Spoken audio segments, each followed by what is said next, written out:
Guillaume Caron, bienvenue au podcast. Merci. J'ai devant moi le cofondateur et le président-directeur général de VARS.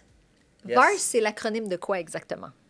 VARS, ça veut dire Value Added Reseller en sécurité. Quand on a fondé l'organisation, on avait de l'ambition. Hein, on voulait percer des marchés internationaux. Donc, c'est connu dans le monde des TI. Un VAR, dans le fond, c'est un revendeur à valeur ajoutée. Okay. Le S, c'est pour sécurité. OK. Puis, qu'est-ce que ça fait exactement, VARS? Écoute, VARS, on est la filiale de Raymond Chabot. Dans le fond, on a monté une offre à guichet unique, mais notre mission, là, c'est vraiment là, d'offrir des services hautement sophistiqués en cybersécurité à des PME ou à des organisations publiques. Là, dans le fond, des organisations de toute taille pour pouvoir se protéger et répondre là, aux demandes qu'il y a en ce moment dans le marché. Là. OK. Puis, de quoi on veut protéger les PME de quoi avec VARS? Ben, si vous regardez les journaux, puis tout ce qui se passe dans l'actualité, il y a des menaces, il y en a énormément. Puis ce qu'on voit, en fait, c'est que la grande entreprise, ben, eux, ils ont de l'argent, ils ont des moyens, ils ont des équipes, ils ont beaucoup peut-être plus d'expertise ou d'expérience. Malgré ça, ils se font quand même attaquer, puis on en voit souvent dans les médias, dans les journaux. Mais quand on arrive dans la PME, malheureusement, souvent, ils sont un peu laissés seuls à eux-mêmes. Puis sont spécialisés dans leur champ d'expertise, mais ils n'ont pas nécessairement des équipes à l'interne, des gens qui connaissent la cyber, etc. Ceci dit, sont une cible. Puis malheureusement, les organisations criminelles visent de plus en plus ces petites organisations-là parce que c'est facile, ils sont sans défense, mais ça les impacte énormément. Fait. Puis tu dis que dans le VARS, le R est pour reseller. Donc, est-ce que chaque PME a la même solution? Est-ce qu'il y a une solution de cybersécurité pour toutes les PME ou on s'adapte? Il y a des solutions principales, je dirais, qui sont nécessaires, que tous les PME pourraient en bénéficier, évidemment, mais on a une offre qui est personnalisable. Là. Donc, on a monté, dans le fond, une offre à guichet unique avec des chefs de sécurité, des technologies. Puis quand on prend en charge un client, le but pour nous, c'est vraiment de dire, regarde, focus sur ta business. Nous autres, on a des plateformes, on a des outils, on a de l'expertise, puis on va venir simplifier un peu la gestion là, de ta cybersécurité pour permettre, dans le fond, à l'organisation de faire ce qu'ils font le mieux. Puis VARS, c'est né où? C'est né comment? VARS, c'est une entreprise qui a été fondée en 2017. Comment c'est né? Ben là, ça, c'est une longue histoire. Là. On pourrait en reparler, mais dans le fond, moi, ça fait longtemps que j'évolue en sécurité de l'information. Ouais. Quand on a fondé VARS en 2017, on travaillait principalement avec la grande entreprise. Donc, nos clients, c'était plus des entreprises du Fortune 100, etc., Fortune 500. Puis on voyait les moyens, puis les outils, puis la connaissance que ces organisations avaient de la sécurité. Puis on a voulu prendre ça, puis transférer ça aux plus petites organisations. Parce que, si on regarde aussi les tendances là, dans le marché, là, en ce moment, c'est vraiment la PME, si on veut, qui est le plus ciblée. Donc, on voulait transférer notre expérience, notre expertise, bâtir une solution. Puis, en 2019, en fait, on travaillait avec Raymond Chabot pour mettre en place notre structure fiscale. Puis, on a rencontré Philippe Asselin. Donc, VARS, c'était client de VARS Raymond était client. Chabot. On avait un petit bureau sur Robert Bourassa, un client. On avait toute une vision, puis vraiment, on avait monté un plan d'affaires très réaliste, mais ambitieux. Puis c'est Raymond Chabot, en fait, on travaillait avec Philippe Asselin et Benoît Turcotte qui ont eu l'idée de dire, hey, Philippe, un moment donné, me disait, hey, Guillaume, il faudrait que tu rencontres Sam. Je pense qu'il y aurait peut-être un fit, puis tout ça. Puis de fil en aiguille, en 2019, on a joint l'organisation. Puis en 2020, on a lancé officiellement VARS chez Raymond Chabot. Puis aujourd'hui, ben, c'est ça, là, on connaît le succès qu'on connaît. Mais c'est une très belle, c'est une super expérience. Puis en tant que PDG, concrètement, ça ressemble à quoi, toi, ta journée? Ou le day-to-day, qu'est-ce que tu fais? Mon day-to-day, c'est des journées vraiment intéressantes. Parce que je rencontre puis je parle avec énormément de gens différents. Ouais. Donc, autant d'un point de vue de mes équipes que d'un point de vue clientèle. Donc, quand on travaille dans la cyber, on est amené à parler avec des organisations de toute taille, de toute industrie. Donc, ma journée, généralement, va ressembler à 15, 16 meetings Teams par jour.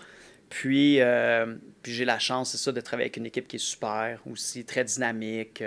On a commencé très petit, puis on grandit, mais on grandit en gardant notre culture, puis en s'alignant aussi sur la culture de la firme. Je te dirais que de plus en plus, on est chanceux de pouvoir compter aussi sur des piliers dans nos équipes. C'est quand tu commences au début, tu fais beaucoup de tout. Puis plus ça grandit, tu fais encore un peu de tout. C'est important de rester très impliqué, mais tu peux compter heureusement sur des gens qui se joignent à ton équipe. Oui. Puis justement, si VARS est en croissance continue, c'est parce que les gens ont besoin de vous, vous faites bien votre travail. Guillaume, est-ce que tu peux me donner un exemple concret de l'impact que tu peux avoir sur un client, sur une entreprise? Oui. Bien, en fait, aujourd'hui, c'est irréaliste de penser qu'une PME va pouvoir continuer de croître, d'acquérir des nouveaux clients, de percer des marchés internationaux, de faire affaire avec des grandes banques ou des gouvernements, etc., sans avoir une posture de sécurité. Donc, souvent, on a tendance à penser que la cybersécurité, c'est une dépense, c'est un luxe. C'est en fait devenu une façon aussi de se positionner en affaires pour pouvoir évoluer, percer des nouveaux marchés, garder nos clients, éviter de faire la une en scandale, puis d'impacter tes partenaires, etc.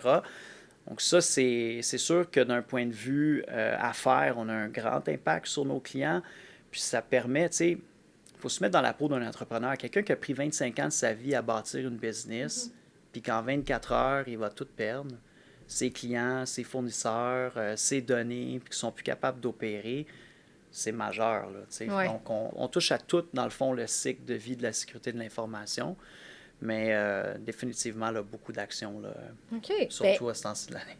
On va aller voir avec ton client comment Absolument. ça s'est passé pour lui. Concrètement, qu'est-ce que ça voulait dire? Absolument. Merci. Merci Guillaume. À toi.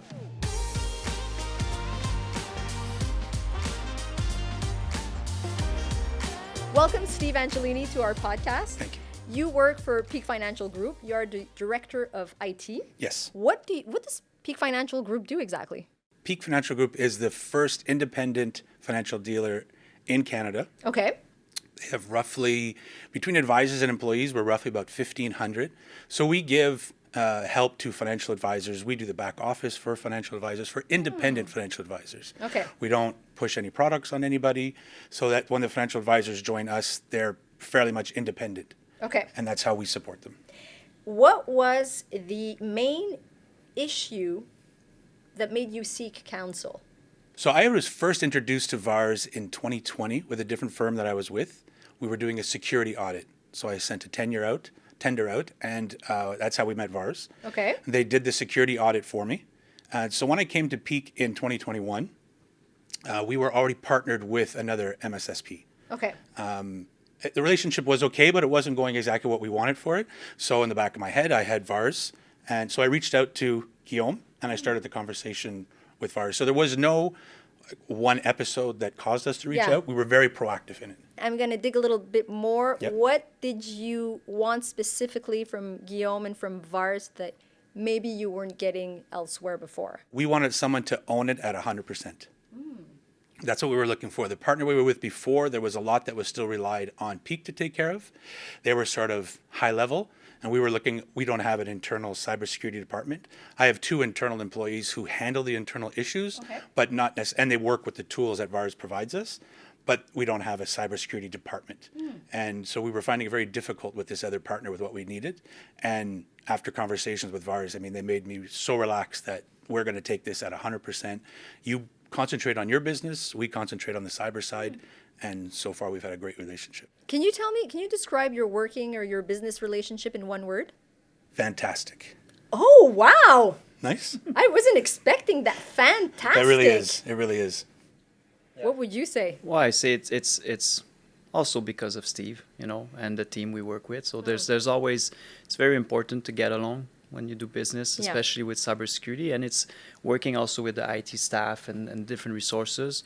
I think it's important we all have the same objective, the same vision, kind of a little bit similar culture as well, but definitely, easy to communicate with, available.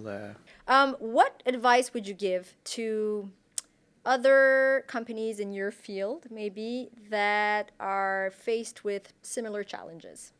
Reach out to VARS. Is that a good one? Yeah.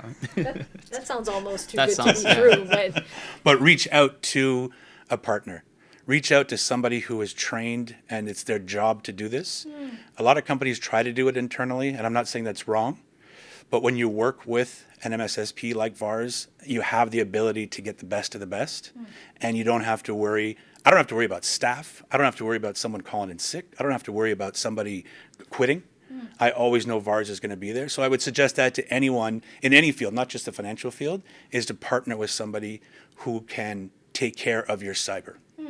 Guillaume, do you want to add to that?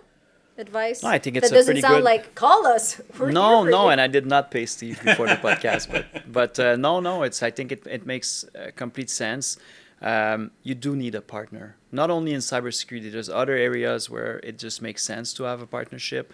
Unfortunately, cybersecurity is something that has to be on 24/7, right? And it sometimes don't make sense for a business to say, hey, you know what, I'll hire 25 employees tomorrow to cover a full site. It's just there's no ROI, there's no return on investment for them, and it's really hard. So I think, and they're very specialized services as well.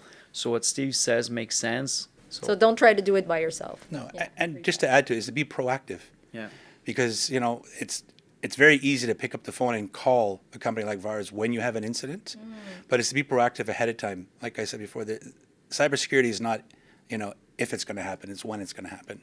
So it's really important to partner with somebody and be prepared. Very good. Thank you, guys. Thank you so much. Thank you. Thanks.